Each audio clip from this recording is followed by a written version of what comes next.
அனைவருக்கும் காலை வணக்கம். எல்லாம் எப்படி இருக்கீங்க?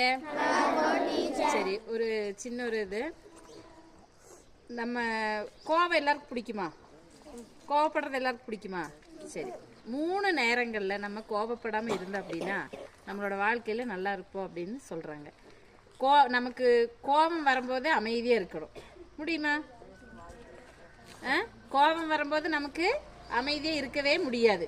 ரெண்டாவது, நம்ம ஏதாவது இடங்கள்ல நம்ம ஏதாவது காரியங்கள் சொல்லும்போது நம்ம பேச்சு யாருமே கேட்க மாட்டாங்க. போடா நீ எல்லாம் இது சொல்ல வேண்டாம் அப்படின்னு சொல்லும்போது நமக்கு கோபம் வரும். அந்த நேரங்களில் நம்ம என்ன பண்ணணும்? அமைதியாக இருக்கணும். அதே மாதிரி மற்றவங்க பேசும்போது நல்ல விஷயங்கள் சொல்லிட்டு இருப்பாங்க, அந்த டைமும் நம்ம என்ன பண்ணணும்?